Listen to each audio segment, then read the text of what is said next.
We need, as Mr. Heike said, to increase personnel at the border to deal with the problems so that we can address the women who are being raped, so we can address the cartels that are fueled by American-made guns.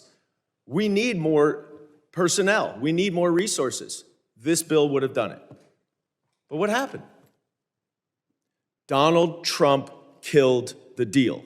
This hearing is the third in the Oversight Committee's investigation into the federal government's response to the Chinese Communist Party's use of a strategy known as political warfare.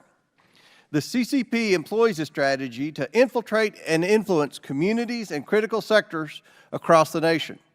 The CCP's ultimate goal is to weaken and destroy its main enemy, which the party has identified as America.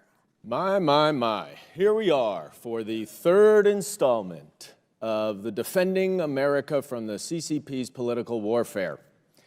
After the chairman's impeachment investigation revealed zero connections between President Biden and Chinese businesses, he nonetheless shockingly views the nakedly partisan political sham impeachment as a success. Why? Because President Biden dropped out of the presidential race. Now, that is a blatant admission that this committee was used improperly for partisan purposes. First, I want to just address something that my colleague from Wisconsin said when he said that the Constitution lays out very clearly in Article 1 the powers of Congress. The United States of America is a republic that is designed specifically, and our duties are articulated in the Constitution of the United States of America. So when we are speaking to the executive branch as a co-equal branch, we are not sending requests. A subpoena is not an ask, it's a task.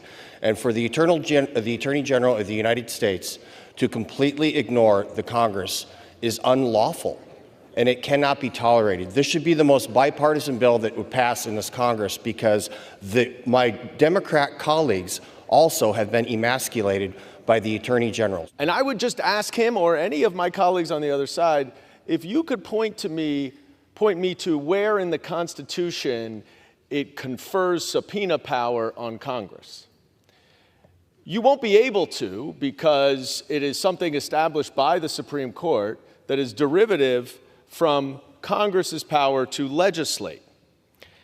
So the Supreme Court has set forth exactly what a congressional subpoena is authorized to do.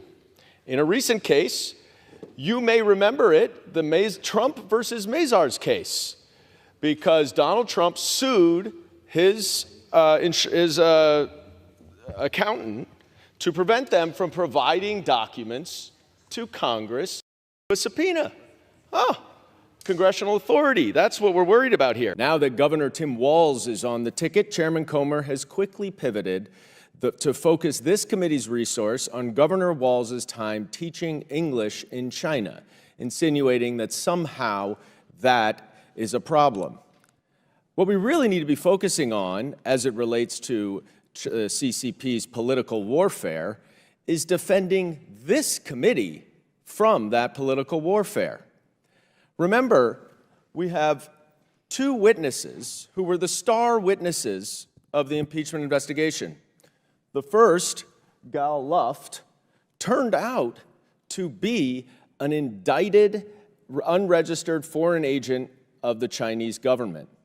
Among the allegations in Gal Luft's indictment was that he, at the behest of Chinese entities, recruited and paid an unnamed advisor to then-President-elect Donald Trump to adopt pro-Chinese positions. And even though he also was charged with making false statements to the FBI, Chairman Comer bragged and said Gal Luft is a very credible witness on Biden family corruption. That wasn't all the political warfare that we experienced during this impeachment investigation. Alexander Smirnov is a Russian indicted as a source for the FBI who literally met with Russian officials to peddle lies to the FBI. You know what those lies were? They were the same allegations that the chairman made against Joe Biden in this committee. Russian propaganda. We don't try cases. There's no trial here. There's no demeanor evidence. As much as you may want to prosecute Joe Biden, there is no congressional prosecution of Joe Biden, and his demeanor evidence is no legitimate basis for this subpoena. Now,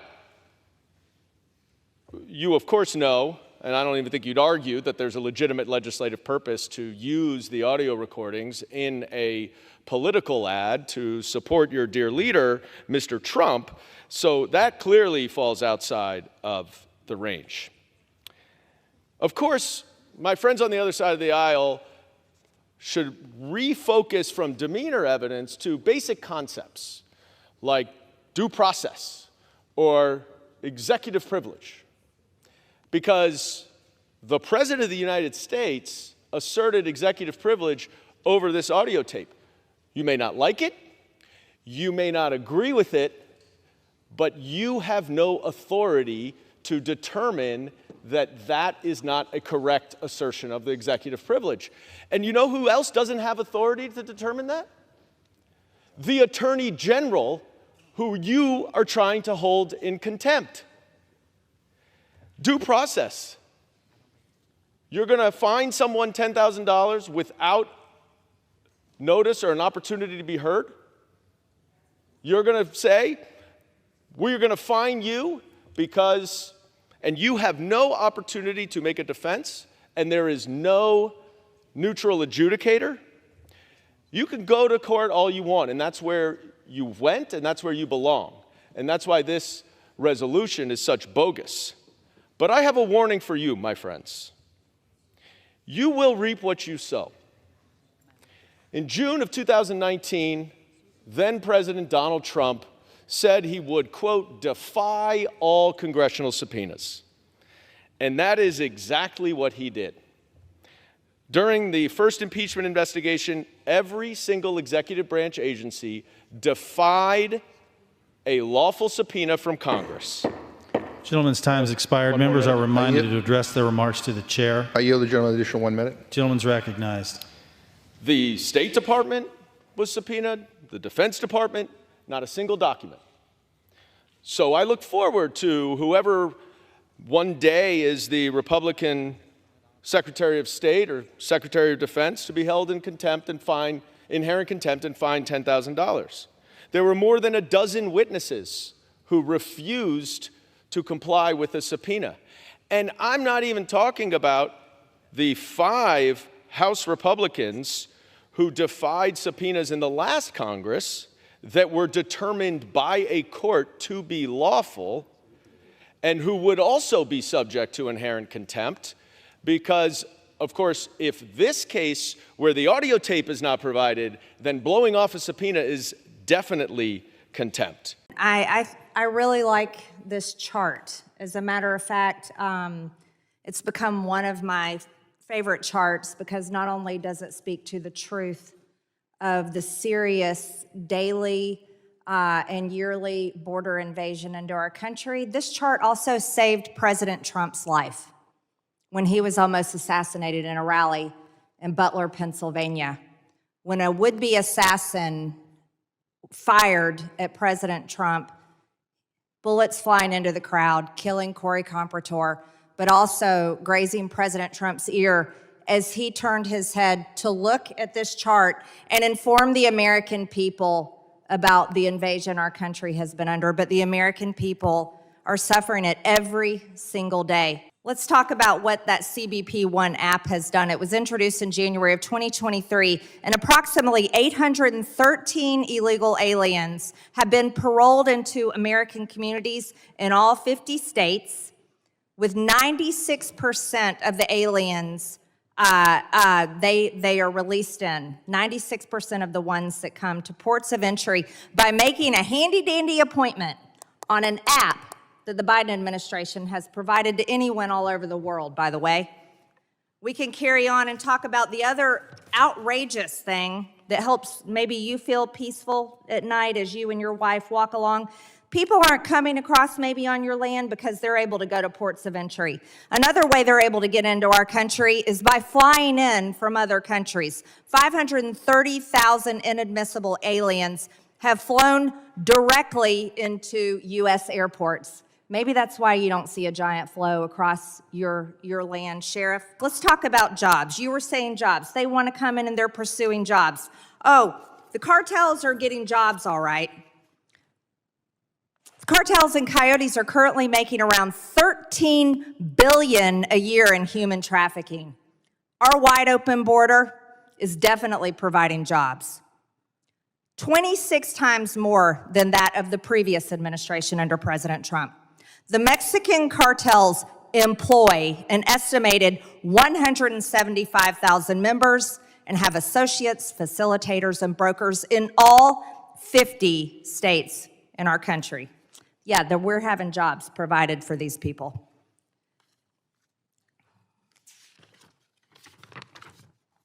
You said certain policies smack of racism. For example, walls. I'd have you know, Sheriff, there are 77 major border walls around the world. 45 countries are planning and building more. Walls are not racist. Walls keep people safe. And this country is not safe. People are being murdered every day. The woman you're sitting next to's daughter was raped and brutally murdered. That's not funny. Walls are not racist. Thank you, Mr. Chairman. I've got a lot to get through because we've got about 4 years to walk through. That chart, of course, mischaracterizes when Mr. Trump left office. But there's no question that the problems at our border have significantly increased over the last several years. We can debate the cause of that, and we have debated the cause of that. There's unquestionably a lot more climate migration. There's unquestionably a lot more authoritarianism in Central and South America that is leading to political persecution and to people wanting to flee. But there's a problem. And what happened is the administration began to address that problem as it was increasing. But Republican attorneys general all around the country filed lawsuit after lawsuit after lawsuit to stop administrative action. So in response to that, the Biden-Harris administration went to Congress to say, let's work on bipartisan legislation to try to solve our border crisis. And Senator Lankford, the second most conservative Republican in the Senate, negotiated for months with an independent and a Democrat and with the administration to come to some sort of bipartisan resolution, which they did miraculously because this has notoriously been a very difficult issue. Now, that deal was the most conservative border security immigration bill that's ever been agreed to by any Democratic administration. It had a number of different provisions, but I think most importantly, would have dramatically streamlined the asylum process. And let me just say something about the asylum process, because there's a lot of talk about legal immigration and illegal immigration. Asylum is legal immigration. It is not illegal immigration. It is part of our laws that you may seek asylum under certain circumstances. The problem we have at the border and the problem we have with our asylum process is that only 20 to 25% of people who apply for asylum ultimately get asylum. But it takes 7 to 10 years for that process to play out. This border security bill would have dramatically shortened the asylum process such that it would be over in 6 months. And the incentive for someone who knows that they do not qualify for asylum to come across the border would be eliminated. And many of those 75 to 80% of people who are not eligible for asylum would not come here and would not be granted work permits.